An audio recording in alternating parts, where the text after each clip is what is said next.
September 1945 defeated Berlin. The Allies, having just crushed Nazism, feel like masters of the world, but suddenly steel monsters that no one has ever seen rumble across the cobblestones. American generals are in shock. British officers whisper among themselves. One of them, they say, actually flinched in fear. Only the commander of the U.S. Third Army, George Patton, calmly remarked, "Take it easy, they're still on our side." What is this machine that, by its mere appearance, forced Western military leaders to rethink their plans?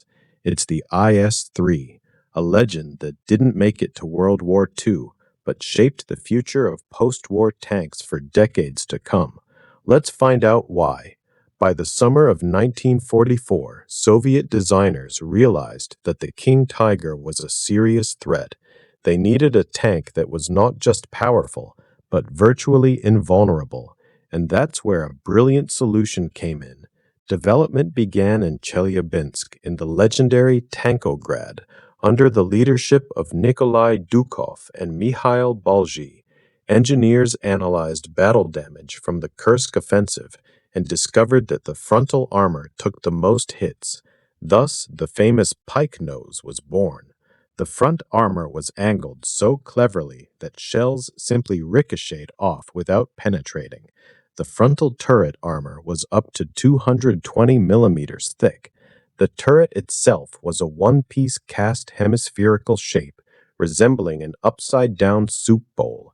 It wasn't just good-looking, it was a breakthrough in protection. The vehicle weighed almost 47 tons. Its crew consisted of 4 men. The heart of the tank was a 520 horsepower diesel engine that propelled this beast up to 40 kilometers per hour on roads. Its operational range was about 190 kilometers, but the main event was its firepower, the 122 millimeter D-25T gun. Imagine a 25-kilogram shell that could punch through any opponent. The ammunition load was 28 rounds, plus 3 machine guns, including the heavy DSK for anti-aircraft defense. This tank was built for breaking through enemy lines. It was meant to charge forward and crush everything in its path. In May 1945, the first batch of IS-3 tanks left the factory floor, but the war was already over. The tank that could have been the Wehrmacht's nightmare never saw combat. However, its finest hour came on September 7, 1945, at the Allied Victory Parade in Berlin.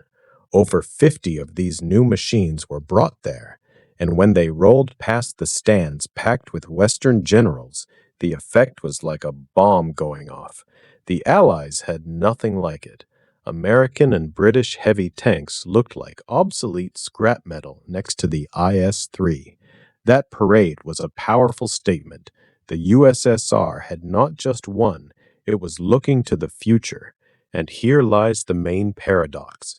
The IS-3, a fearsome weapon of World War II, never fired a shot in that war.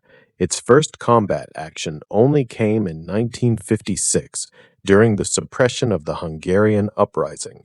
Later, these tanks were supplied to Egypt and fought in the Middle East in 1967 and 1973. IS-3s also saw action in Korea.